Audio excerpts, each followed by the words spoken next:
Mon fiancé a passé des semaines à écrire en secret une chanson pour une amie, en expliquant quel était son phare et en évoquant le lien éternel qui les unissait.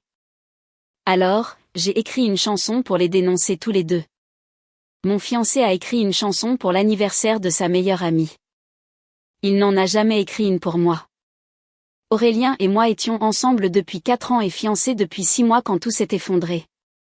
Nous nous étions rencontrés dans une salle de concert à Lyon où il jouait de la guitare pour le groupe d'un ami. J'étais là pour l'anniversaire de ma colocataire et il m'a offert un verre pendant la pause. Il était charmant, talentueux et a vraiment appelé quand il a dit qu'il le ferait. Nous avons commencé à sortir ensemble et tout a été simple. Il jouait de la guitare pendant que je préparais le dîner. Nous allions ensemble à des scènes ouvertes où je l'encourageais, et il laissait des mots avec des paroles de chansons dans mon sac de travail. Il travaillait dans un magasin de musique où il donnait des leçons, et j'étais assistante vétérinaire spécialisée dans une clinique du centre-ville. Nous avons emménagé ensemble au bout de 2 ans et il m'a demandé en mariage sur notre sentier de randonnée préféré dans les Monts d'Or, avec la bague de ma grand-mère qu'il avait fait restaurer. La vie était belle. Aurélien avait cette amie, Capucine, qui était proche de lui depuis le lycée. Elle était toujours à chaque concert, chaque fête, chaque réunion. Elle est sortie avec le colocataire d'université d'Aurélien pendant quelques mois, et c'est comme ça qu'elle est restée dans le groupe d'amis. D'accord, peu importe, je ne suis pas jalouse d'une fille qu'il connaît depuis toujours, mais Capucine avait une façon de tout ramener à elle. Si Aurélien apprenait une nouvelle chanson, elle demandait à l'entendre en premier. Si nous sortions dîner en groupe, elle s'asseyait à côté de lui. Si je racontais une histoire, elle l'interrompait avec une meilleure qui les impliquait, elle et Aurélien, des années auparavant. Aurélien ne le remarquait jamais ou disait que c'était juste la manière d'être de Capucine. Elle l'appelait pour la moindre crise. Son chat était malade. Aurélien quittait notre soirée en amoureux pour l'aider. Sa voiture faisait un bruit étrange. Aurélien passait le samedi à la réparer. Son père avait été méchant avec elle. Aurélien lui parlait pendant 3 heures pendant que je dînais seule. Mais elle ne m'appelait jamais. Elle ne demandait jamais si j'avais besoin de quelque chose. Elle ne m'incluait jamais dans leurs blagues privées. Quand nous nous sommes fiancés, Capucine a dit qu'elle était très heureuse pour nous, mais ensuite elle a pleuré. À la fête de fiançailles, en disant que tout changeait. Aurélien a passé 1 heure à la consoler sur le parking pendant que je coupais notre propre gâteau. 2 mois avant notre mariage, c'était le 30e anniversaire de Capucine, et elle a organisé une énorme fête dans un bar chic sur un toit, faisant promettre à tout le monde de rendre l'occasion spéciale. Aurélien a passé 3 semaines à travailler sur quelque chose en secret. Il veillait tard dans la pièce qui lui servait de studio, la porte fermée. Quand je lui ai demandé ce qu'il faisait, il a dit que c'était une surprise et que j'allais adorer. Je pensais qu'il écrivait peut-être enfin notre chanson de mariage, car je lui avais demandé de jouer quelque chose de spécial à la réception. Le soir de la fête de Capucine, tout le monde s'est rassemblé, et Aurélien a pris sa guitare et a annoncé qu'il avait écrit quelque chose de spécial pour la reine de la soirée. Capucine pleurait déjà avant même qu'il ne commence. La chanson durait 6 minutes et parlait de grandir ensemble, de ses cheveux blonds sous le soleil d'été, de la façon dont elle l'avait sauvé pendant ses moments sombres, des cicatrices identiques d'un accident de vélo quand ils avaient 17 ans, de la façon dont certains liens ne peuvent être brisés par le temps ou la distance. Il a chanté sur son rire, sur la façon dont elle guérissait ses mauvais jours et sur le fait que sa voix était sa boussole. Toute la salle est devenue silencieuse. Capucine sanglotait et a couru pour le serrer dans ses bras quand il a terminé. Tout le monde a applaudi et a dit que c'était magnifique. Aurélien semblait si fier, et je suis restée là comme une idiote, réalisant que mon fiancé depuis 6 mois, mon petit ami depuis 4 ans, n'avait jamais écrit de chanson pour moi, ni pour mon anniversaire, ni pour notre anniversaire de couple, ni pour nos fiançailles, rien. Mais Capucine avait eu droit à 6 minutes de poésie sur leur connexion éternelle. J'ai quitté la fête plus tôt, prétextant un malaise. Aurélien n'est rentré que 2 heures plus tard. Quand il est finalement apparu, il ne comprenait pas pourquoi j'étais contrariée. Je lui ai demandé pourquoi Capucine avait eu une chanson et pas moi. Il a dit que ce n'était pas comme ça, que Capucine traversait une période difficile en ayant 30 ans et étant célibataire, et qu'il voulait lui remonter le moral. Je lui ai demandé quelle période difficile je traversais qui m'aurait mérité une chanson. Il a dit que je n'avais pas besoin d'une chanson pour savoir qu'il m'aimait. Je lui ai dit qu'apparemment, Capucine en avait besoin. Il a dit que je manquais de confiance en moi et que j'étais ridicule. C'est là que j'ai découvert le meilleur. Il avait joué la chanson pour Capucine en privé 2 jours avant la fête pour s'assurer qu'elle l'aimait, et il s'était assis dans sa voiture devant son appartement pendant qu'il lui faisait la sérénade et qu'elle pleurait. Il l'a dit comme si c'était tout à fait normal. Je lui ai demandé s'il comprenait comment cela pouvait être perçu. Il a dit que je transformais quelque chose de beau en quelque chose de sordide. 3 jours plus tard, Capucine a posté la chanson en ligne, parlant de la chance qu'elle avait d'avoir quelqu'un qui connaissait aussi bien son âme, mais elle ne s'attendait pas aux commentaires qu'elle a reçus. Le premier commentaire disait « Attends, c'est ton copain ou le sien ?» Et j'ai senti mon estomac se nouer. Quelqu'un d'autre a écrit « C'est littéralement une chanson d'amour. Pourquoi écrirait-il ça pour une amie alors qu'il est fiancé ?» Une autre personne a posté 3 émojis en pleurs et a dit « Ma belle, si mon homme écrivait ça pour une autre femme, je lui ferais ses valises. » J'ai continué à faire défiler et les commentaires empiraient. Sa fiancée doit être très compréhensive parce que j'aurais pété les plombs. Il est clairement amoureux d'elle. Ce n'est pas un comportement amical normal. La façon dont il décrit ses cheveux et son rire, ce n'est pas platonique. J'ai compté 47 commentaires avant de m'arrêter, et seulement 3 disaient que c'était adorable. Les autres soulignaient à quel point c'était étrange, inapproprié, comment on aurait dit qu'il confessait ses sentiments. Mes mains tremblaient alors que je commençais à prendre des captures d'écran. J'ai pris mon téléphone et j'ai tout capturé. La vidéo, la légende où elle l'appelait son âme sœur, chaque commentaire soulignant ce que je ressentais mais ne pouvait nommer. J'ai pris 23 captures d'écran au total parce que je savais qu'elle supprimerait tout dès qu'elle verrait ce que les gens disaient. Les commentaires continuaient d'affluer en temps réel. La fiancée est-elle au courant ? Je ressens une forte vibe d'infidélité émotionnelle. C'est tellement irrespectueux pour leur relation. Mon téléphone a vibré avec des messages de ma colocataire me demandant si j'allais bien, disant qu'elle avait vu la vidéo et n'en revenait pas. Je n'ai pas répondu car j'étais trop occupée à tout documenter avant que ça ne disparaisse. La clé d'Aurélien a tourné dans la serrure vers 23 heures. J'étais assise sur le canapé dans le noir, seule la lueur de l'écran de mon ordinateur portable éclairant mon visage. Il est entré et a allumé la lumière. Puis il s'est figé en me voyant. L'étui de sa guitare est tombé de sa main sur le sol avec un bruit sourd. Il a regardé mon ordinateur, puis mon visage, puis de nouveau l'écran. Tout son corps s'est raidi et il a croisé les bras sur sa poitrine. Il m'a demandé ce que je faisais et je n'ai pas répondu, continuant simplement à regarder les commentaires. Il s'est approché, a vu ce qui était sur mon écran et son visage est devenu rouge. Il a dit que j'espionnais ses réseaux sociaux, que c'était un comportement de folle et que je devais laisser tomber. J'ai tourné l'ordinateur pour qu'il puisse mieux voir. La vidéo était en pause sur une image de lui la regardant pendant qu'il chantait, et la section des commentaires était ouverte, montrant toutes les réponses. Je lui ai dit de les lire. Il a dit qu'il n'avait pas besoin de lire ce que pensait une bande d'inconnus, mais j'ai poussé l'ordinateur vers lui et lui ai dit de s'asseoir et de lire chacun d'entre eux. Il s'est assis sur le bord de la table basse et a pris l'ordinateur. J'ai observé son visage pendant qu'il faisait défiler l'écran. Sa mâchoire se crispait à chaque commentaire. Ses oreilles sont devenues rouges, puis son cou, puis tout son visage est devenu pâle. Il a continué à faire défiler et je pouvais voir ses yeux bouger plus vite, absorbant tout. Quand il est arrivé à la fin, il a refermé l'ordinateur plus fort que nécessaire et a dit que les gens surinterprétaient. Il a dit qu'il ne comprenait pas le contexte, qu'il ne les connaissait pas, lui et elle, qu'il transformait quelque chose d'innocent en quelque chose de dégoûtant. Je lui ai demandé pourquoi 47 inconnus avaient eu la même réaction si c'était si innocent. Il a dit que les gens sur Internet déforment toujours les choses, qu'ils vivent pour le drame, qu'ils ne comprennent pas la véritable amitié. Je lui ai demandé si notre organisatrice de mariage trouverait ça innocent, si son patron le trouverait, si mes parents le trouveraient. Il n'a pas eu de réponse à ça, il a juste dit que j'étais injuste d'impliquer d'autres personnes. Je lui ai demandé s'il pensait que peut-être, juste peut-être, toutes ces personnes voyaient quelque chose qu'il refusait de voir. Je lui ai demandé directement s'il était amoureux d'elle. Les mots sont sortis fermement, mais mon cœur battait si fort que je le sentais dans ma gorge. Il a ouvert la bouche, l'a refermée, puis l'a rouverte.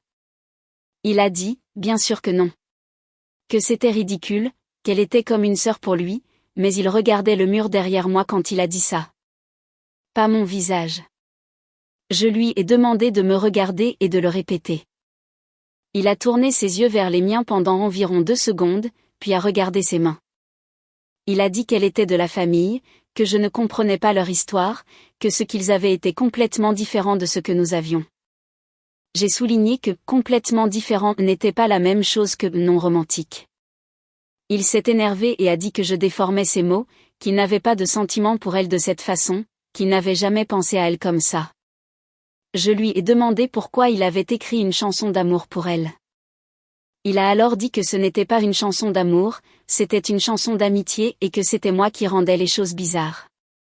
Je lui ai dit que les sœurs ne se font pas faire la sérénade dans une voiture 2 soirs avant leur fête d'anniversaire. Son visage a changé et il a demandé comment je savais ça. Je lui ai dit qu'il me l'avait raconté lui-même comme si c'était tout à fait normal. Il s'est levé et a commencé à faire les 100 pas, disant que je faisais passer ça pour quelque chose de mal alors que c'était juste lui qui voulait s'entraîner avant la fête. Je lui ai demandé pourquoi il avait besoin de s'entraîner avec elle spécifiquement. Il a dit qu'il voulait s'assurer qu'elle l'aimerait, que c'était personnel et qu'il ne voulait pas le gâcher. Je lui ai demandé s'il s'entendait parler, s'il comprenait que les termes « personnel » et « ne pas vouloir le gâcher » sont ceux que l'on emploie pour un geste romantique. Il a crié que je mettais des mots dans sa bouche, que tout ce qu'il faisait pour elle, je le transformais en preuve de quelque chose qui n'existait pas. Je suis restée silencieuse et l'ai laissé crier jusqu'à ce qu'il s'épuise. Quand il a cessé, le souffle court, je lui ai demandé une fois de plus si le fait de la faire pleurer dans la voiture en chantant qu'elle était sa boussole semblait être quelque chose qu'un garçon fait pour sa sœur. Il n'a pas répondu, il a juste dit que je ne comprendrais pas parce que je n'avais jamais eu une amitié comme la leur. Je lui ai demandé quelle période difficile je traversais quand il m'a demandé en mariage qui m'aurait mérité une chanson. Quelle crise avais-je qui l'aurait poussé à s'enfermer dans son studio pendant 3 semaines à écrire de la poésie sur mes cheveux et mon rire. Il m'a regardé et je l'ai vu essayer de trouver quelque chose, n'importe quoi à dire. Il a dit que c'était différent avec moi, que j'étais forte et que je n'avais pas besoin de ce genre de soutien. Je lui ai demandé si avoir besoin de soutien était une condition pour qu'il montre qu'il se souciait de moi. Il a dit que ce n'était pas ce qu'il voulait dire, que je déformais tout, que je ne comprenais tout simplement pas. Je lui ai dit que je comprenais parfaitement. Il se souciait plus des sentiments de Capucine que des miens. Il préférait passer 3 semaines à écrire sur elle que 5 minutes à réfléchir à ce qui me ferait me sentir valorisée. Il a dit que je n'avais pas besoin d'une chanson pour savoir qu'il m'aimait, et j'ai répondu qu'apparemment, elle, si. Nous avons tourné en rond pendant des heures. Il disait que j'exagérais. Je pointais les commentaires.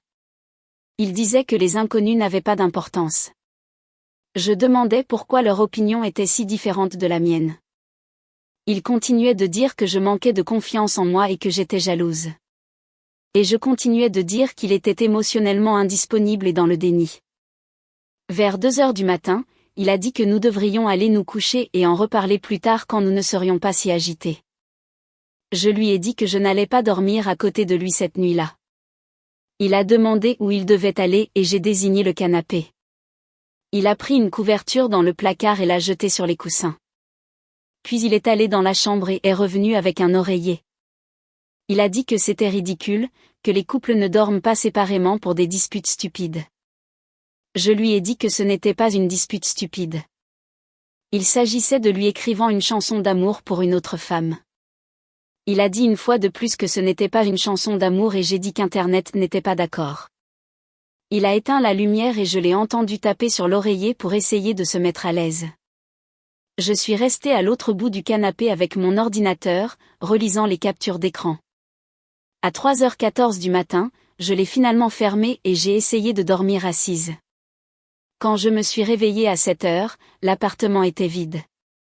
Sa couverture était pliée sur le canapé et l'oreiller était de retour sur notre lit.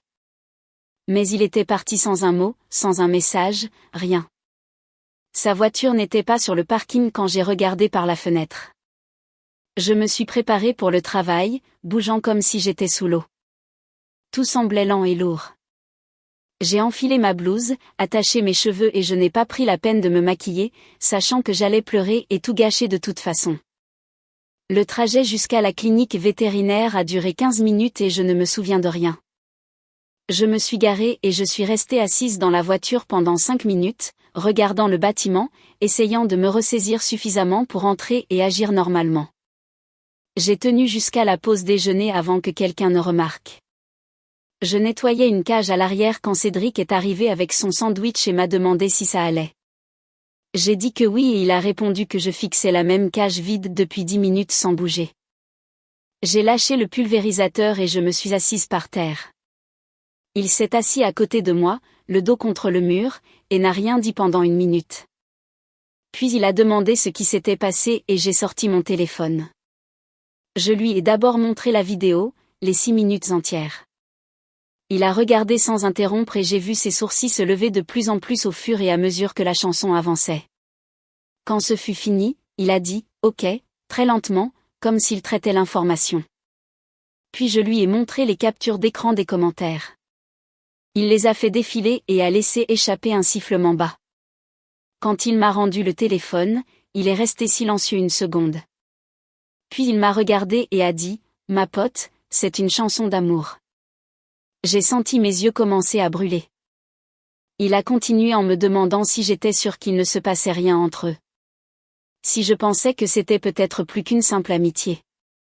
J'ai dit que je ne savais plus, que je me disais depuis 4 ans que c'était innocent, mais maintenant je ne pouvais m'empêcher de penser à toutes les fois où il avait tout laissé tomber pour courir vers elle. Cédric a demandé si je lui avais déjà demandé directement s'il y avait une situation inappropriée, et j'ai dit que je lui avais demandé s'il était amoureux d'elle et il n'avait pas pu me regarder en répondant. La question de Cédric m'a frappée différemment de tout ce qu'Aurélien avait pu dire. Je suis restée assise là, sur ce sol en béton, entourée de produits de nettoyage et de poils de chien, pensant à chaque fois qu'Aurélien avait tout laissé tomber pour aider Capucine. La nuit où il a quitté notre dîner d'anniversaire plutôt parce qu'elle était contrariée par un truc au travail. Le samedi où il a passé 6 heures à réparer son évier pendant que je peignais notre chambre toute seule.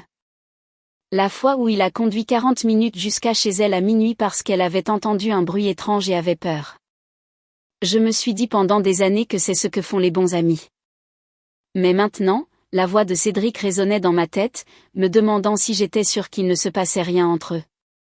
J'ai pris mon téléphone et j'ai commencé à faire défiler mon calendrier, regardant toutes les fois où Aurélien avait dit qu'il aidait Capucine, la rencontrait ou lui parlait de quelque chose. C'était bien plus que ce dont je me souvenais. Au moins 2 fois par mois pendant les 4 ans où nous étions ensemble, parfois plus. J'ai eu envie de vomir en regardant toutes ces petites marques sur mon calendrier qui totalisaient des centaines d'heures qu'Aurélien avait passées avec une autre femme pendant que j'acceptais ça sans rien dire. Cédric a attendu que je finisse de regarder mon téléphone, puis il m'a demandé si je voulais prendre le reste de ma journée. J'ai dit non, parce que rentrer à la maison, dans notre appartement vide, semblait pire que de rester là avec les animaux. Il m'a tapoté l'épaule et est retourné déjeuner, me laissant assise là, à me demander si j'avais été trop naïve pour voir ce qui se passait. J'ai terminé ma journée de travail en mode automatique. Vérifier les chiens, remplir les gamelles d'eau, donner les médicaments, nettoyer les cages, sourire aux propriétaires qui venaient chercher leurs animaux.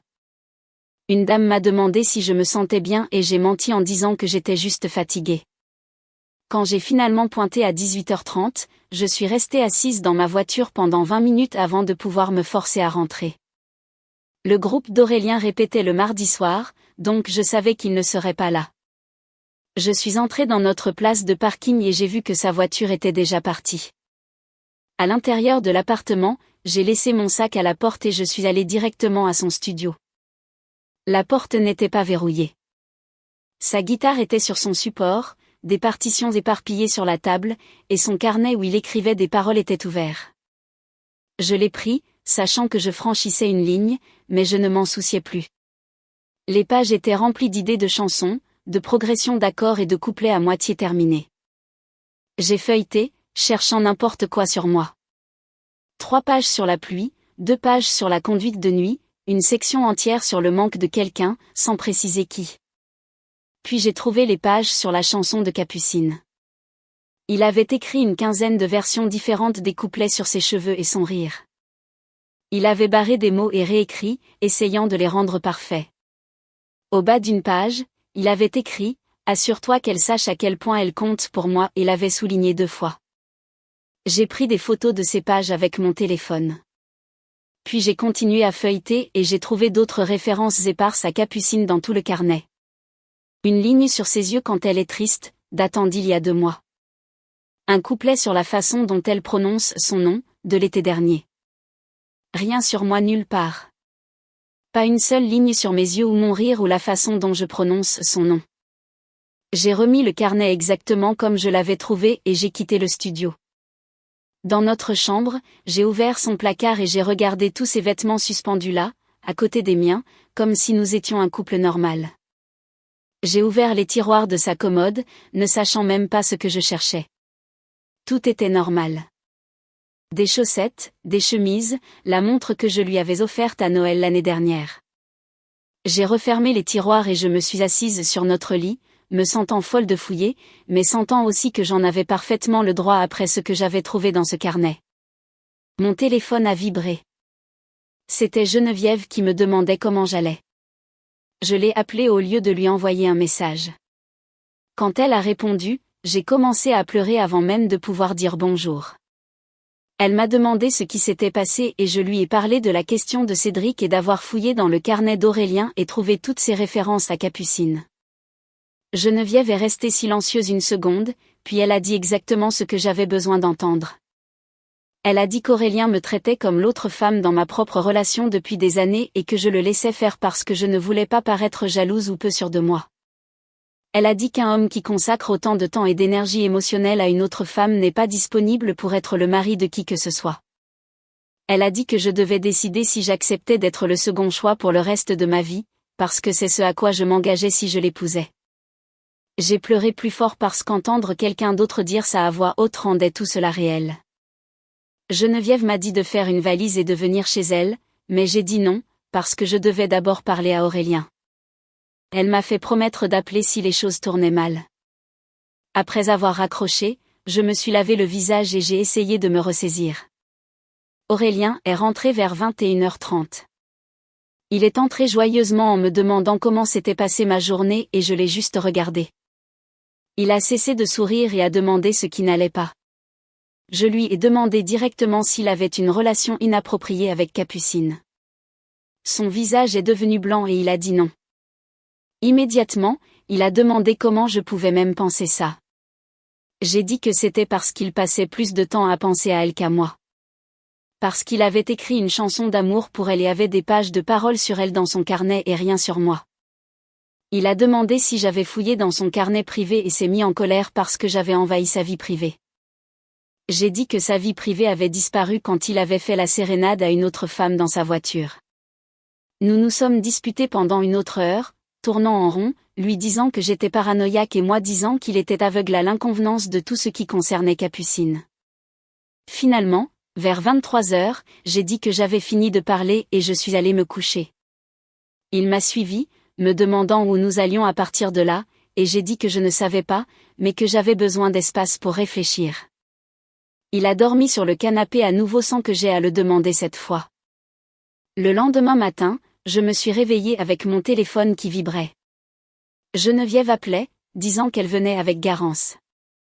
J'ai essayé de lui dire de ne pas venir, mais elle a dit qu'elle était déjà en voiture et a raccroché. Aurélien était de nouveau parti quand je suis sortie du lit. Elles sont arrivées 30 minutes plus tard avec du café et des croissants. Garance m'a serré dans ses bras et a dit que sa mère lui avait raconté ce qui s'était passé. Nous nous sommes assises à la table de ma cuisine et je leur ai montré la vidéo de la chanson sur mon ordinateur portable. Garance a tout regardé, les sourcils de plus en plus hauts. Quand ce fut fini, elle m'a regardée et a dit « Tati, il est totalement amoureux d'elle. C'est typiquement ce que ferait un petit ami. Geneviève a acquiescé et a dit, même une fille de 16 ans peut voir ce qui se passe ici. Garance a commencé à faire défiler son téléphone, puis l'a tourné pour me le montrer. La chanson était sur son fil TikTok. Quelqu'un avait posté la vidéo et elle avait environ 50 000 vues. Les commentaires étaient brutaux. Les gens demandaient, qui écrit une chanson comme ça pour une amie quand il a une fiancée? Quelqu'un a dit qu'Aurélien et Capucine devraient juste sortir ensemble et arrêter de faire semblant. Une autre personne a dit que je devrais fuir tant que je le pouvais encore. Garance a continué à faire défiler et il y avait des centaines de commentaires, tous disant essentiellement la même chose, que c'était inapproprié et étrange, et qu'Aurélien était clairement amoureux de Capucine, qu'il l'admette ou non. Mon téléphone a commencé à sonner. Le nom d'Aurélien clignotait sur l'écran. Je l'ai laissé aller à la messagerie vocale. Il a rappelé immédiatement, et encore. Garance a compté 17 appels en 20 minutes. Geneviève m'a finalement dit de répondre et de le mettre sur haut-parleur. Aurélien parlait vite avant même que je puisse dire bonjour. Il demandait si j'avais vu que la chanson était devenue virale et que des gens du magasin de musique lui envoyaient les vidéos et lui posaient des questions. Il semblait paniqué. Je lui ai demandé pourquoi il m'appelait à ce sujet et il a dit que c'était parce que ça devenait incontrôlable et qu'il ne savait pas quoi faire. Je lui ai demandé s'il avait parlé à Capucine et il a dit qu'elle ne répondait pas au téléphone. Ça a fait mal. Il m'appelait parce que son premier choix n'était pas disponible. Geneviève a tendu la main sur la table et a serré la mienne. J'ai demandé à Aurélien ce qu'il attendait de moi et il a dit qu'il avait besoin de mon aide pour trouver comment faire disparaître tout ça. Pas comment réparer notre relation ou s'excuser de m'avoir blessé, juste comment faire disparaître l'attention du public. Je lui ai dit que la seule chose qui ferait disparaître ça, c'était le temps et peut-être une vraie réflexion de sa part sur les raisons pour lesquelles tout le monde réagissait de cette façon. Il a dit que les gens interprétaient mal ses intentions et j'ai répondu que peut-être ses intentions importaient moins que l'impact. Il est resté silencieux. Puis il a dit qu'il ne savait plus ce que je voulais de lui. J'ai regardé Geneviève et Garance assises en face de moi et tous ces commentaires d'inconnus qui pouvaient voir ce que je ratais, et je lui ai dit que je voulais qu'il se soucie plus de m'avoir blessé que de ce que pensaient les gens de son magasin de musique. Il n'a pas eu de réponse à ça. Je lui ai dit que nous avions besoin d'une thérapie de couple avant le mariage ou il n'y aurait pas de mariage. Il a accepté si vite que ça m'a surprise. Il a dit, oui, absolument, tout ce que tu veux.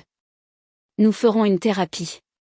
C'est là que j'ai réalisé qu'il voulait juste que ça disparaisse rapidement pour que la vie puisse revenir à la normale. Il n'écoutait pas vraiment ce que je disais. Je lui ai dit que je trouverais un thérapeute et que je lui ferais savoir quand serait le rendez-vous, puis j'ai raccroché. Garance a dit que c'était génial et Geneviève a dit qu'elle était fière de moi pour avoir enfin fixé une limite. Nous avons passé le reste de la matinée à chercher des thérapeutes disponibles. La plupart des cabinets étaient complets pour des semaines, mais j'en ai trouvé un qui avait une annulation pour le mardi suivant. J'ai appelé et pris rendez-vous pour nous deux. Quand j'ai envoyé les détails à Aurélien par message, il a juste répondu OK et rien d'autre. Le reste de la semaine a été étrange. Aurélien rentrait du travail et allait directement dans son studio où disait qu'il avait pris des heures supplémentaires au magasin. Nous parlions à peine, sauf de choses basiques comme qui allait faire la vaisselle ou quand le loyer était dû. Il n'a pas essayé de discuter de la chanson, de la thérapie ou de quoi que ce soit de réel. Le vendredi, mon téléphone a vibré avec un message d'un numéro que je n'avais pas enregistré. C'était Capucine. Elle a dit qu'elle était vraiment désolée que les gens aient mal interprété la chanson et qu'elle n'avait jamais eu l'intention de causer des problèmes entre Aurélien et moi. Elle a dit que leur amitié était importante pour eux deux et qu'elle espérait que je pouvais comprendre ça. Elle n'a pas proposé de retirer la vidéo, ni dit qu'elle nous donnerait de l'espace ou ferait quoi que ce soit qui pourrait vraiment aider. Juste de fausses excuses qui rejetaient la faute sur les autres pour avoir mal interprété, au lieu d'assumer une quelconque responsabilité. J'ai fixé ce message pendant un long moment. Geneviève m'avait dit que je me rabaissais depuis des années pour faire de la place à Capucine dans ma relation avec Aurélien. Elle avait raison. J'avais ravalé mes sentiments à chaque fois que Capucine m'interrompait, monopolisait le temps d'Aurélien ou ramenait tout à elle. Je me disais que j'étais mature et sûre de moi en ne faisant pas toute une histoire de leur amitié, mais en réalité, je les laissais simplement me manquer de respect à plusieurs reprises. J'ai supprimé le message de Capucine sans répondre. Je ne lui devais ni conversation, ni assurance, ni quoi que ce soit d'autre. Ces non-excuses ne faisaient qu'attiser ma colère parce qu'elles montraient qu'elle ne comprenait toujours pas ou qu'elle s'en fichait. Le mardi matin est arrivé trop vite. J'ai conduit seule jusqu'au cabinet de la thérapeute, bien qu'Aurélien ait envoyé un message demandant si nous devions y aller ensemble. Je suis arrivée en avance et je suis restée assise dans ma voiture, regardant les gens entrer et sortir du bâtiment. Aurélien s'est garé 10 minutes avant notre rendez-vous dans sa vieille Clio et s'est garé à 3 places de moi. Nous sommes entrés dans la salle d'attente sans parler et nous nous sommes inscrits à la réception. La thérapeute nous a appelés après 5 minutes et nous a conduits dans un petit bureau avec 2 canapés se faisant face et une chaise entre eux. Elle s'est présentée comme la docteure Violette et nous a demandé de nous asseoir où nous nous sentions à l'aise.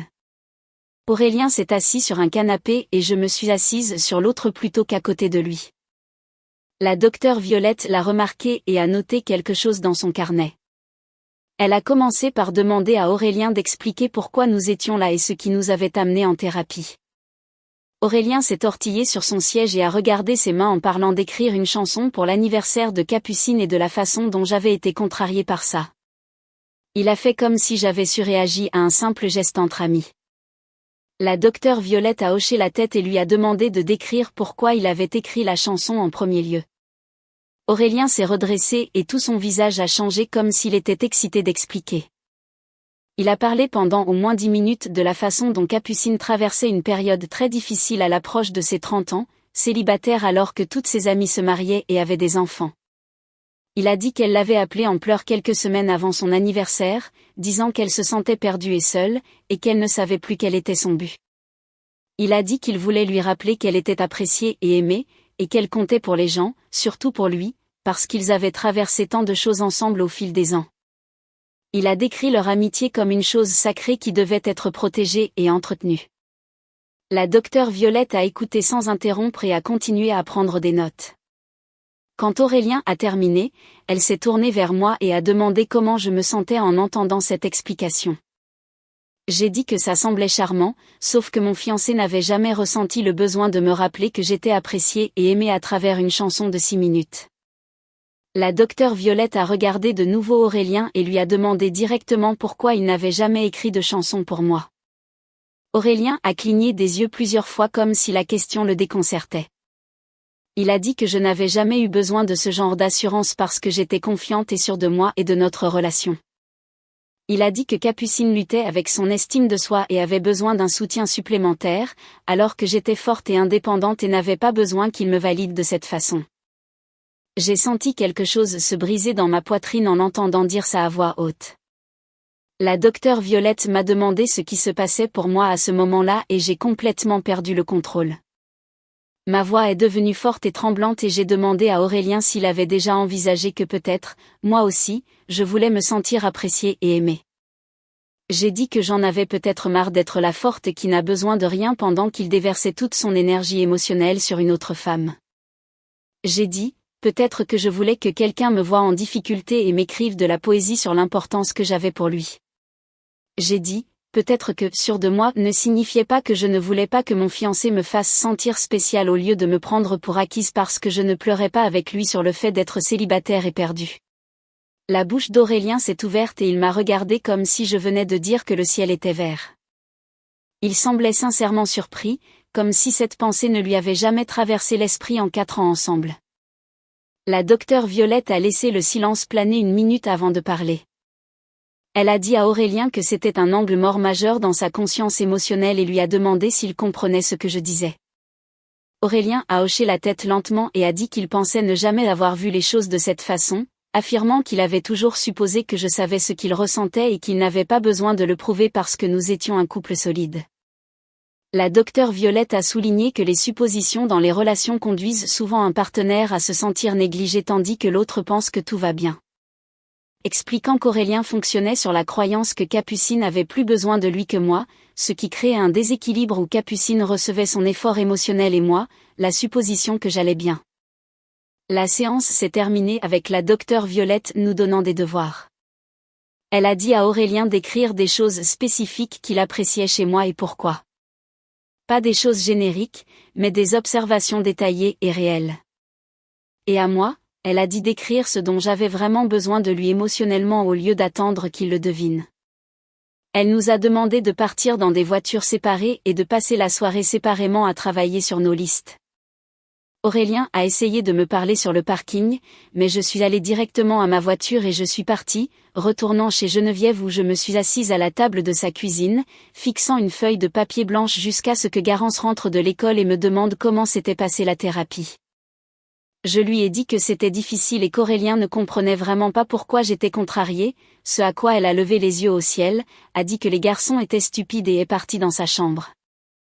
Ce soir-là, vers 20h, on a frappé à la porte de Geneviève.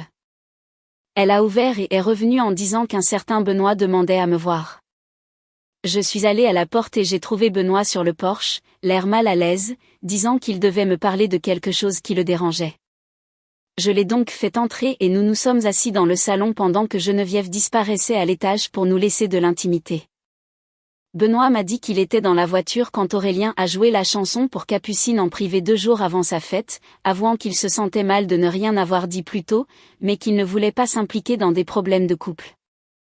Je lui ai demandé ce qui s'était passé dans la voiture et il, regardant ses propres mains, a décrit comment il s'était rendu à l'appartement de Capucine après la répétition du groupe.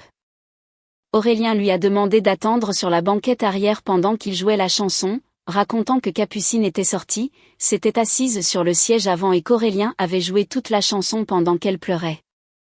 À la fin, Capucine a longuement serré Aurélien dans ses bras, lui disant que personne ne l'avait jamais fait se sentir aussi vue et comprise. Benoît a dit qu'elle sanglotait sur l'épaule d'Aurélien et qu'il lui caressait le dos, et que tout cela semblait déplacé et intime, comme s'il assistait à quelque chose de privé qu'il n'aurait pas dû voir, se sentant comme un intrus dans un moment entre amoureux, pas entre amis. J'ai remercié Benoît de m'avoir raconté et lui ai demandé pourquoi il avait décidé de parler maintenant, ce à quoi il a répondu qu'il m'appréciait et pensait que je méritais mieux que d'être le second choix de quelqu'un, ajoutant qu'Aurélien était son ami, mais que ce qu'il avait vu dans cette voiture n'était pas seulement de l'amitié et que ce n'était pas juste pour moi. Benoît est parti avant qu'Aurélien ne rentre à la maison après avoir fermé le magasin de musique, et je suis restée assise sur le canapé de Geneviève, digérant ce que Benoît m'avait dit et me sentant nauséeuse. Quand la voiture d'Aurélien s'est garée dehors vers 22h, j'étais prête. Il est venu à la porte et je l'ai rejoint sur le porche, lui disant que Benoît était passé et lui décrivant ce qu'il avait vu dans la voiture. Le visage d'Aurélien est devenu rouge puis blanc, et il a commencé à crier que Benoît était un traître et qu'il n'avait pas le droit de venir ici, mais sa colère m'a dit tout ce que j'avais besoin de savoir. Je lui ai demandé directement s'il avait dépassé les limites avec Capucine et Aurélien a dit « Non, absolument pas ». Il n'y avait rien de romantique entre eux. Mais il a ensuite admis qu'il partageait des choses avec Capucine qu'il ne partageait pas avec moi parce qu'elle comprenait son côté artistique d'une manière que je ne comprenais pas.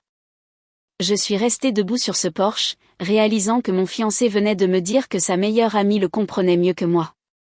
Je lui ai donc rappelé que j'avais assisté à tous ses concerts pendant 4 ans, assise au premier rang, l'encourageant, postant sur ses spectacles sur les réseaux sociaux, disant à quiconque voulait l'entendre à quel point il était talentueux, que j'avais appris les noms de chaque progression d'accords qu'il m'avait enseigné. J'avais mémorisé les listes de chansons de ses groupes préférés et je l'avais conduit aux répétitions quand sa voiture était en panne, mais apparemment, rien de tout cela ne comptait comme comprendre son côté artistique. Aurélien a ouvert la bouche et l'a refermée. Il a essayé de dire quelque chose sur le fait que c'était différent, mais il n'a pas pu terminer sa phrase et le silence s'est étiré entre nous jusqu'à ce qu'il marmonne finalement qu'il devait aller travailler et il est parti sans m'embrasser. Notre deuxième séance de thérapie a eu lieu 5 jours plus tard. Le cabinet sentait la lavande et avait ces chaises inconfortables qui vous obligent à vous tenir droit. Aurélien est arrivé avec 10 minutes de retard, une tache de café sur sa chemise. La thérapeute a demandé si nous avions fait nos devoirs et j'ai sorti 3 pages de notes manuscrites sur ce dont j'avais besoin émotionnellement. Tandis qu'Aurélien a sorti un morceau de papier de cahier froissé avec peut-être 6 lignes. La thérapeute lui a demandé de lire sa liste en premier. Aurélien s'est éclairci la gorge et a commencé à lire d'une voix monotone. Solidaire, gentille, bonne cuisinière, jolie, fiable, me fait rire parfois, bonne avec les animaux. Et c'était tout. 6 choses génériques qu'il aurait pu dire sur littéralement n'importe qui qu'il tolérait. La thérapeute a noté quelque chose et a hoché la tête lentement. Puis elle lui a demandé de dire les choses spécifiques qu'il avait écrites dans la chanson pour Capucine. Aurélien s'est agité sur sa chaise et a commencé à les énumérer. Son rire qui ressemble à des carillons, ses cheveux blonds qui deviennent dorés sous le soleil d'été, les cicatrices identiques de l'accident de vélo quand ils avaient 17 ans, sa voix étant sa boussole quand il se sent perdu, leur lien indéfectible que rien ne peut détruire, comment elle l'a sauvé pendant ces moments les plus sombres après la mort de sa mère. Il a continué pendant 2 bonnes minutes avec des souvenirs, des détails et des sentiments spécifiques. La thérapeute a laissé le silence s'installer longuement après qu'il ait terminé. Puis elle a demandé à Aurélien s'il pouvait entendre la différence entre ce qu'il venait de dire sur Capucine et ce qu'il avait écrit sur moi, soulignant qu'une liste montrait une appréciation générique pour des qualités agréables, tandis que l'autre montrait une connaissance intime d'une personne spécifique. Et elle a demandé à Aurélien s'il pouvait entendre la différence entre aimer quelqu'un et être amoureux. Le visage d'Aurélien est devenu rouge, puis blanc. Ses mains ont commencé à trembler et il a essayé de dire quelque chose sur le fait qu'il connaissait Capucine depuis plus longtemps, donc il avait évidemment plus de souvenirs avec elle. La thérapeute a demandé depuis combien de temps nous étions ensemble. 4 ans, ai-je dit. Et la thérapeute a demandé à Aurélien si 4 ans n'étaient pas assez long pour noter des choses spécifiques sur la personne que vous voulez épouser, lui demandant s'il savait à quoi ressemblait mon rire ou de quelle couleur devenaient mes yeux sous différentes lumières, ou quel souvenir il choisirait s'il devait choisir notre moment le plus important ensemble. Aurélien est resté assis là, sans voix, et n'a pu répondre à aucune question. Il a finalement complètement craqué et a admis qu'il ne savait plus ce qu'il ressentait pour Capucine. Les mots sont sortis entre 2 sanglots. Il a dit que leur amitié était si importante pour lui et qu'il avait peur de la perdre, qu'elle avait été là pour lui dans tant de situations et qu'il ne pouvait pas imaginer la vie sans elle.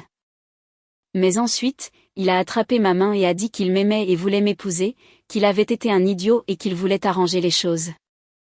La thérapeute a demandé ce qu'il était prêt à faire différemment et Aurélien a dit « N'importe quoi, je ferai n'importe quoi ». J'ai retiré ma main et lui ai dit qu'il ne pouvait pas nous avoir toutes les deux. Pas de cette façon. Soit Capucine prenait ses distances et il faisait de notre relation sa priorité absolue, soit je partais, lui disant que je ne passerais pas mon mariage à me demander s'il souhaitait être avec quelqu'un d'autre. La thérapeute a dit que c'était une limite raisonnable et a demandé à Aurélien ce qu'il en pensait, ce à quoi Aurélien a demandé s'il pouvait avoir un peu de temps pour réfléchir. Les mots m'ont frappé comme une gifle. Je me suis levée si vite que ma chaise est tombée en arrière, car le fait qu'il ait besoin de temps pour réfléchir à la possibilité de fixer des limites avec une autre femme pour sauver nos fiançailles m'a dit tout ce que j'avais besoin de savoir. La thérapeute a essayé de me faire rasseoir, mais je prenais déjà mon sac. J'ai dit à Aurélien qu'il pouvait prendre tout le temps dont il avait besoin parce que j'avais fini d'attendre. Je suis sortie de ce cabinet et j'ai conduit directement chez Geneviève, qui a ouvert la porte en peignoir et a jeté un coup d'œil à mon visage avant de me tirer à l'intérieur. En 1 heure, elle avait préparé la chambre d'amis et fait le lit avec des draps propres. Elle m'a apporté du thé et du chocolat et n'a posé aucune question jusqu'à ce que je sois prête à parler. Quand j'ai finalement raconté ce qui s'était passé en thérapie, elle m'a serré dans ses bras et m'a dit que je pouvais rester aussi longtemps que nécessaire, que sa porte était toujours ouverte et qu'Aurélien était un idiot s'il devait réfléchir pour me choisir. Garance est rentrée de l'entraînement de volley et m'a trouvée en larmes sur le canapé. Elle s'est assise à côté de moi et a demandé si Aurélien était encore stupide. J'ai hoché la tête et elle a levé les yeux au ciel si fort que j'ai cru qu'ils allaient rester coincés. Elle a dit que les garçons étaient la pire espèce de gens et est partie me faire une playlist de chansons de rupture enragée. 3 jours se sont écoulés sans nouvelles d'Aurélien.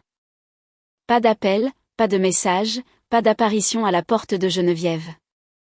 Je n'arrêtais pas de vérifier mon téléphone, même si je me disais que je m'en fichais. Geneviève m'a surprise en train de le regarder pour la 100e fois le 3e jour et m'a fait le mettre dans un tiroir. Ce soir-là, elle m'a emmené dans un bar du centre-ville avec de la musique live et des boissons pas chères. Nous nous sommes assises à une table dans un coin et elle m'a parlé de son propre divorce il y a 12 ans. Elle a dit qu'elle avait ignoré tant de signaux d'alarme parce qu'elle voulait tellement que la relation fonctionne, que son ex avait l'habitude de privilégier une collègue de travail par rapport à elle et qu'elle s'était convaincue que c'était acceptable parce qu'il n'y avait rien de physique, mais que la trahison émotionnelle restait une trahison et qu'elle aurait aimé partir plus tôt au lieu de gaspiller 2 ans de plus à essayer de réparer quelque chose qui était déjà brisé. J'ai demandé si elle regrettait le divorce et elle a ri en disant que le quitter était la meilleure chose qu'elle ait jamais faite parce que ça lui avait donné l'espace de se retrouver, disant, parfois, l'amour ne suffit pas quand quelqu'un ne te choisit pas en premier. Le matin du 4e jour, je me suis réveillée avec 17 appels manqués d'Aurélien et avant que je puisse le rappeler, Geneviève a frappé à ma porte, tenant son téléphone. Capucine avait posté une autre vidéo. J'ai pris le téléphone et j'ai regardé, l'estomac noué. Capucine était assise sur son canapé avec la guitare d'Aurélien, la même qu'il avait utilisée pour jouer sa chanson d'anniversaire. Elle a commencé à chanter et les paroles m'ont donné envie de vomir. Elle avait écrit une chanson de réponse, remerciant Aurélien d'être toujours son refuge. Elle a chanté sur la rareté de trouver son âme sœur en amitié, comment certaines connexions sont plus profondes que la romance. Comment elle était reconnaissante que rien ne puisse se mettre entre eux. Les commentaires commençaient déjà à affluer, les gens la critiquant. Quelqu'un a écrit qu'elle devait prendre ses distances avec un homme fiancé. Une autre personne a dit que soit elle était complètement inconsciente, soit elle essayait délibérément de briser des fiançailles. Quelqu'un a posté une capture d'écran de toute la section des commentaires de Capucine et cela s'est répandu partout. Les gens écrivaient des choses comme « Ma belle, ressaisis-toi, c'est embarrassant pour toi et sa fiancée doit être tellement mal à l'aise. » Une personne a écrit un fil de discussion entier analysant les paroles de la chanson originale d'Aurélien et expliquant pourquoi cela ressemblait à une déclaration d'amour plutôt qu'à un hommage amical. Un autre commentaire avec 3000 j'aime disait que Capucine était soit la personne la plus inconsciente du monde, soit qu'elle savait exactement ce qu'elle faisait et qu'elle s'en fichait. Les commentaires sont devenus de plus en plus durs. Les gens la traitaient de briseuse de ménage, même si techniquement rien ne s'était passé entre eux. Ils disaient qu'elle sabotait délibérément les fiançailles d'Aurélien. Ils ont posté des captures d'écran d'elle remerciant Aurélien d'être son âme sœur et ont demandé comment sa fiancée devait se sentir à ce sujet. Quelqu'un a trouvé son Instagram et a commencé à commenter toutes ses photos, lui disant de prendre ses distances. Je suis restée assise sur le canapé de Geneviève, actualisant la page toutes les quelques minutes, regardant le massacre virtuel s'aggraver. Une partie de moi avait pitié de Capucine parce que les inconnus sur Internet peuvent être brutaux, mais une plus grande partie de moi se sentait validée parce qu'au moins d'autres personnes pouvaient voir ce que j'avais vu pendant des années. Mon téléphone a commencé à vibrer sur la table basse. Le nom d'Aurélien a clignoté sur l'écran 17 fois de suite. Je l'ai laissé sonner et au 18e appel, j'ai finalement répondu. Il parlait si vite que j'avais à peine pu le comprendre au début. Il a dit que Capucine se faisait démolir en ligne et que les gens du magasin de musique lui envoyaient les commentaires et lui posaient des questions. Il a dit qu'elle pleurait, qu'elle était bouleversée et qu'il devait aller la soutenir. J'ai vraiment ri aux éclats. Le son est sorti amer et tranchant. Je lui ai demandé s'il était sérieux et il a dit, bien sûr que je suis sérieux, Capucine se fait harceler et ce n'est pas juste. J'ai dit que je m'en fichais et j'ai raccroché. Il a rappelé immédiatement, mais j'ai mis mon téléphone en silencieux et je l'ai jeté sur le coussin du canapé à côté de moi. Geneviève est entrée dans le salon avec 2 tasses de thé et s'est assise. Elle a demandé si c'était Aurélien et j'ai hoché la tête. Elle a dit bien joué d'avoir raccroché et m'a tendu une des tasses. Nous sommes restés là à boire du thé sans parler pendant un moment jusqu'à ce que Garance arrive de chez une amie et se jette entre nous. Elle a pris mon téléphone sans demander et a commencé à faire défiler les commentaires sur la vidéo de Capucine. Toutes les quelques secondes, elle en lisait un à voix haute et riait ou disait « Burk ». Environ 1 heure plus tard, la sonnette a retenti. Geneviève s'est levée pour ouvrir et j'ai entendu la voix d'Aurélien dans l'entrée demandant à me parler. Geneviève lui a dit que je ne voulais pas le voir. Il a dit « S'il te plaît, juste 5 minutes, je t'en supplie ». Et sa voix s'est brisée sur le mot « supplie ». Geneviève m'a regardé et a haussé les sourcils. J'ai soupiré et j'ai hoché la tête. Elle lui a dit qu'il pouvait me parler sur le porche, mais c'est tout. Je suis sortie et Aurélien était là, l'air horrible. Ses cheveux étaient en désordre comme s'il y avait passé les mains et ses yeux étaient rouges. Nous nous sommes assis sur les marches du porche et il a commencé à parler immédiatement. Il a dit qu'il avait été un idiot, qu'il s'était tellement investi dans le rôle de héros de Capucine, à la faire se sentir spéciale, qu'il avait complètement oublié d'être mon partenaire. Il a dit qu'il voulait arranger les choses et qu'il ferait tout ce qu'il faudrait. J'ai regardé la rue et j'ai observé une voiture passer slowly. Je lui ai demandé ce qu'il était prêt à faire différemment, exactement. Il a dit qu'il fixerait de vraies limites avec Capucine. Il écrirait une chanson pour moi, enfin. Il retournerait en thérapie et travaillerait vraiment sur ses problèmes. Il ferait n'importe quoi cette fois, tout ce dont j'avais besoin. Je me suis tournée pour le regarder et j'ai dit qu'il était trop tard pour une chanson. J'ai dit que tout ce qu'il écrirait pour moi à ce stade ressemblerait à un devoir plutôt qu'à quelque chose venant du cœur. Il s'est mis à pleurer, de vraies larmes coulant sur son visage. Il a dit qu'il m'aimait vraiment et qu'il était vraiment désolé. Je croyais qu'il m'aimait. Ce n'était pas le problème. Le problème, c'est que je ne croyais pas être son premier choix.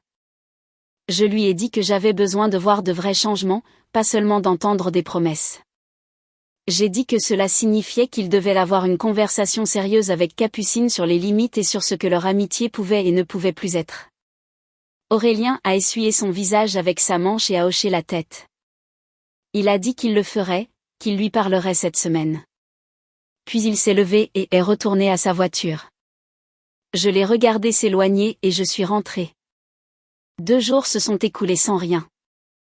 Puis, le mercredi après-midi, mon téléphone a vibré avec un message d'Aurélien disant qu'il avait rencontré Capucine et lui avait expliqué que leur amitié devait changer s'il voulait sauver sa relation avec moi.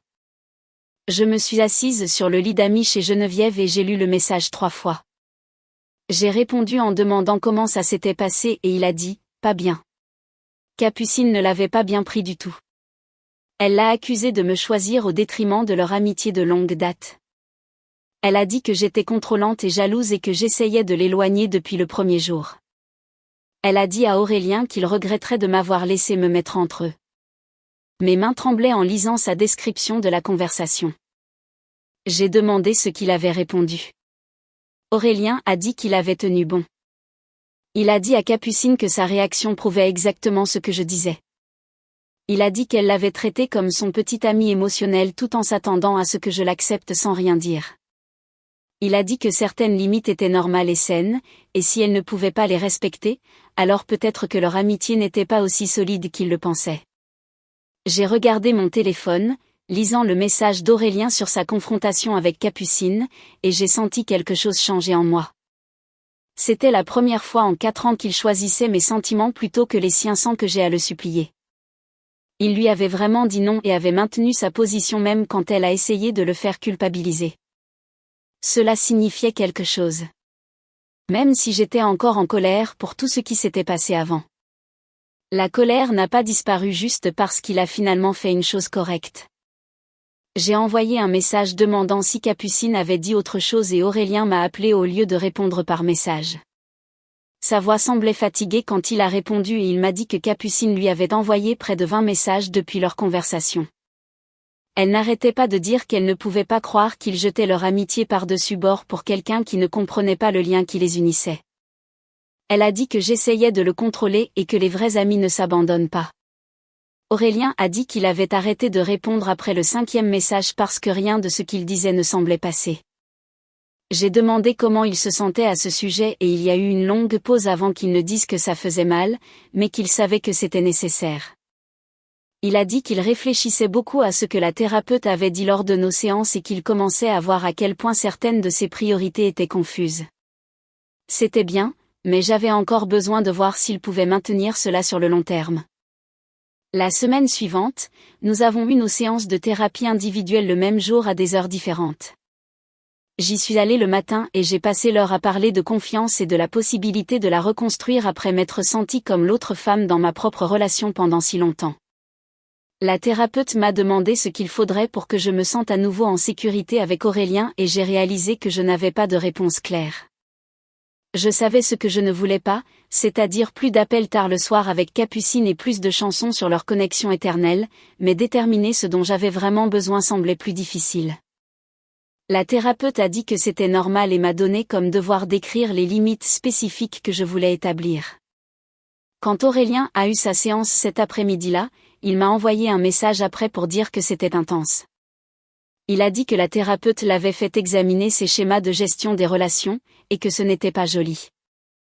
Il a dit qu'il commençait à comprendre qu'il avait utilisé Capucine comme une béquille émotionnelle au lieu de gérer ses propres problèmes et que ce n'était juste pour personne. Je voulais croire qu'il comprenait vraiment cette fois, mais j'avais déjà entendu des promesses. Mon téléphone a sonné 2 jours plus tard, alors que je réapprovisionnais les salles d'examen au travail. Le nom de l'organisatrice de mariage est apparu sur l'écran et mon estomac s'est noué. J'avais complètement oublié que nous avions une réunion de planification prévue cette semaine-là. Je suis allée dans la salle de pause et j'ai répondu, et elle a commencé à parcourir sa liste de détails finaux. Le fleuriste avait besoin des chiffres définitifs. Le traiteur voulait la confirmation des choix de menu. Le lieu avait besoin du plan de table. Je suis restée là, écoutant sa voix enjouée énumérer toutes ses tâches de mariage, et je me suis sentie épuisée. Elle a demandé si j'étais toujours là et j'ai dit « Oui, mais nous devons parler d'une chose ». Les mots sont sortis avant que je puisse y réfléchir.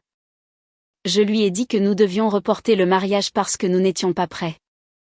Il y a eu une pause, puis sa voix a changé pour quelque chose de plus doux. Elle a dit qu'elle comprenait et que cela arrivait plus souvent que les gens ne le pensent. Elle a demandé si je voulais tout annuler ou juste reporter la date. Et j'ai dit reporter parce que je ne savais pas ce qui allait nous arriver. Elle a dit qu'elle pouvait conserver nos acomptes et tout déplacer à l'année suivante si nous le voulions. Je l'ai remerciée et j'ai raccroché, sentant que je pourrais pleurer, mais aussi soulagée. Se marier dans 2 mois alors que tout s'effondrait aurait été un désastre. Aurélien m'a appelé ce soir-là après que l'organisatrice l'ait contacté au sujet du report. Sa voix s'est brisée quand il a demandé si je faisais vraiment ça et j'ai dit oui. Je lui ai dit que nous ne pouvions pas nous marier quand je ne lui faisais pas confiance et qu'il ne comprenait pas les limites et que tout était un gâchis. Il est resté silencieux un long moment. Puis il a dit qu'il comprenait, même si ça le tuait. Il a dit qu'il ferait tout ce qu'il faudrait pour arranger les choses et prouver qu'il pouvait être le partenaire que je méritais.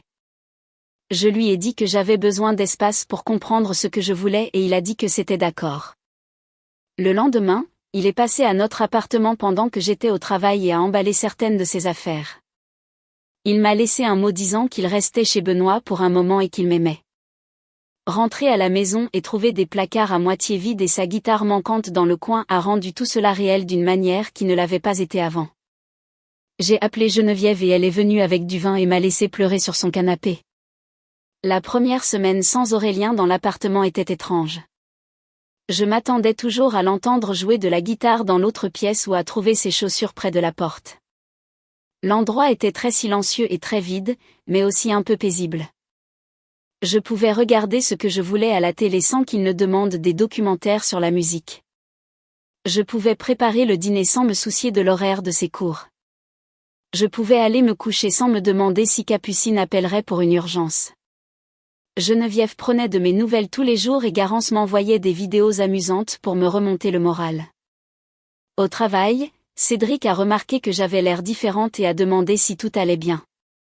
Je lui ai dit qu'Aurélien et moi faisions une pause et travaillions sur les choses séparément.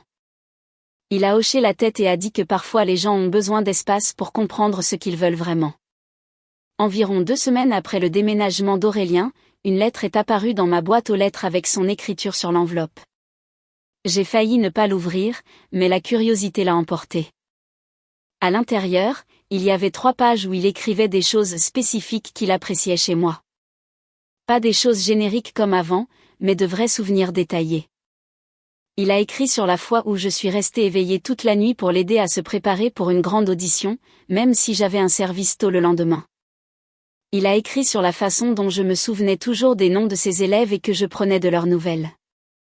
Il a écrit sur la façon dont je chantais faux dans la voiture et que je me fichais de qui écoutait. Il a écrit sur le fait que j'avais ramené un chat errant du travail et dépensé mon propre argent pour ses soins médicaux. Il a dit qu'il était vraiment désolé de ne jamais m'avoir dit ces choses avant et qu'il apprenait à voir ce qui était juste devant lui. Je l'ai lu 3 fois et je l'ai mise dans mon tiroir. C'était gentil, mais j'avais besoin de voir des actions, pas seulement des mots. Le mois suivant, Aurélien m'a envoyé une lettre chaque semaine. Chacune contenait plus de détails spécifiques sur ce qu'il appréciait en moi et dans notre relation. Il a également commencé à voir son thérapeute 2 fois par semaine au lieu d'1. Il m'envoyait des mises à jour par message sur ses séances, mais les gardait brèves et ne me pressait pas pour obtenir des réponses. J'ai remarqué que le nom de Capucine avait cessé d'apparaître dans ses messages. Quand j'ai vérifié ses réseaux sociaux par curiosité, j'ai vu qu'elle avait supprimé la vidéo de la chanson d'anniversaire et toutes les publications sur Aurélien. Sa publication la plus récente parlait de se concentrer sur elle-même et d'apprendre à être indépendante. Je me suis demandé si elle travaillait vraiment sur ses propres problèmes ou si elle se tenait juste à l'écart jusqu'à ce que les choses se calment. 3 mois après le début de notre séparation, Aurélien m'a demandé si je voulais prendre un café. Juste un café, sans pression, a-t-il dit. J'ai accepté et nous nous sommes retrouvés à l'endroit près de la clinique vétérinaire où nous allions pendant mes pauses déjeuner. Il semblait différent d'une certaine manière, plus centré ou quelque chose comme ça. Nous nous sommes assis dehors et il n'a pas regardé son téléphone une seule fois pendant notre conversation. Il a posé des questions sur le travail et a écouté quand j'ai parlé du nouveau programme pour chiots que nous avions commencé. Il m'a parlé de ses nouvelles responsabilités au magasin de musique et de la réduction de ses heures d'enseignement pour avoir plus de temps pour lui. Il a dit qu'il écrivait à nouveau des chansons, mais qu'il les gardait privées et travaillait sur ses propres sentiments au lieu de se produire pour tout le monde.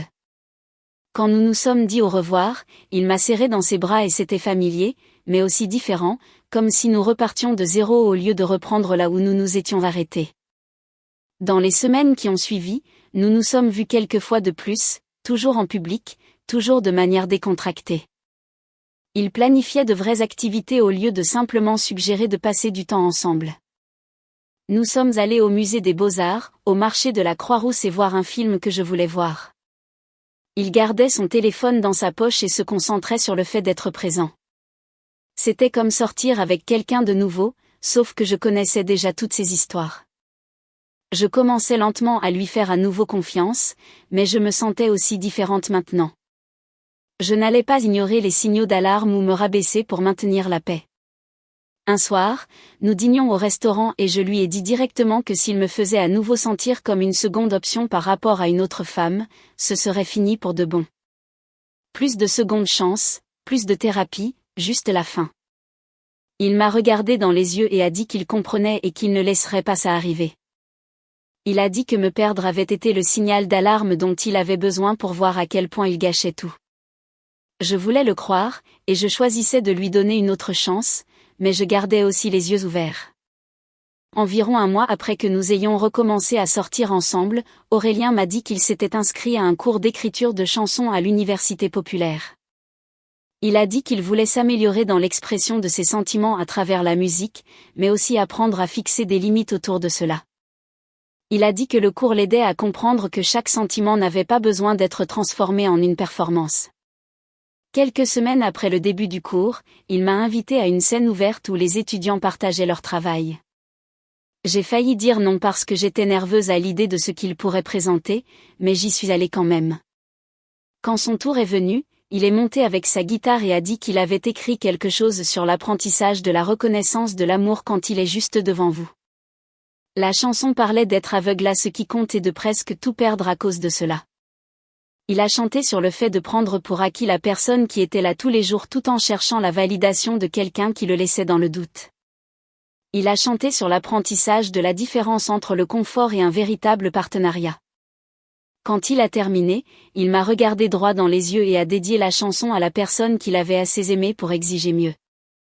Toute la salle a applaudi et je suis restée assise là, les larmes coulant sur mon visage, mais cette fois, c'était de bonnes larmes. La chanson était belle et spécifique, pleine de détails sur notre relation et comment il avait failli perdre la meilleure chose de sa vie. Il a chanté sur la façon dont je fredonne en faisant la vaisselle et comment je lui garde toujours le dernier biscuit. Il a chanté sur mes mains couvertes de poils d'animaux après le travail et comment je m'endors pendant chaque film que nous regardons ensemble. Il a chanté sur le sentier où il m'a demandé en mariage et comment il avait peur que je dise non. Il a chanté sur le fait d'avoir presque jeté 4 ans parce qu'il ne voyait pas ce qui était juste devant lui. Cette fois, j'ai pleuré pour les bonnes raisons parce que quelqu'un m'avait enfin écrit une chanson qui prouvait qu'il me voyait vraiment. Tout le café a applaudi quand il a terminé et je suis allée le serrer dans mes bras, me fichant que mon mascara coule sur mon visage. Nous avons commencé le processus de réemménagement ensemble environ une semaine plus tard, en y allant doucement et en prenant soin d'organiser notre espace différemment cette fois. Aurélien me demandait ce dont j'avais besoin de lui avant de faire des plans avec des amis. Il prévenait quand il serait en retard du travail, gardait son téléphone face cachée pendant le dîner et écoutait vraiment quand je parlais de ma journée à la clinique. Nous étions différents maintenant, plus conscients l'un de l'autre et plus disposés à parler quand quelque chose nous dérangeait. L'appartement semblait plus léger d'une certaine manière, comme si nous avions nettoyé le vieux désordre qui prenait de la place. 5 mois s'étaient écoulés depuis la séparation et nous réapprenions en quelque sorte à être un couple.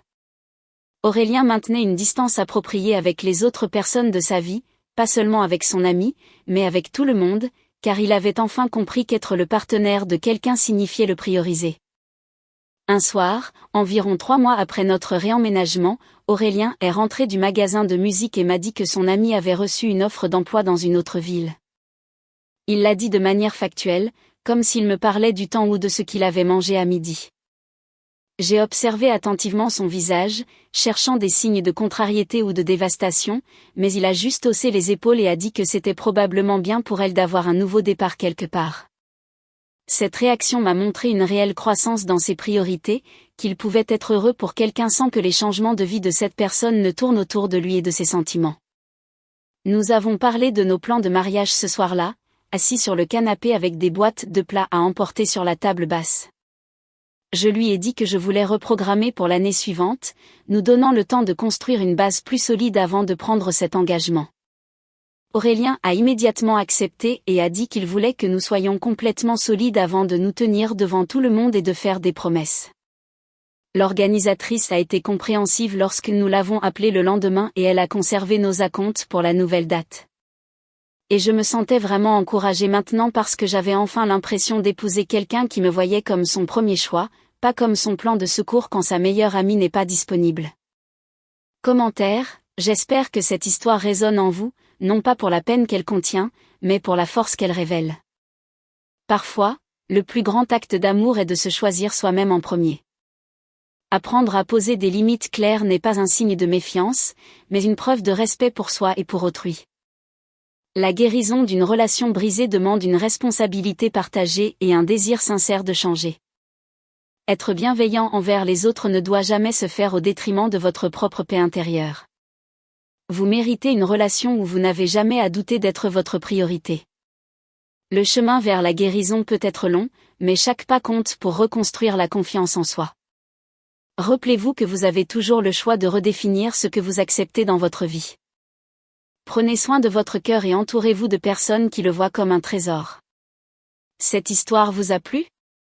Laissez un commentaire et abonnez-vous pour soutenir la chaîne. D'autres histoires arrivent bientôt.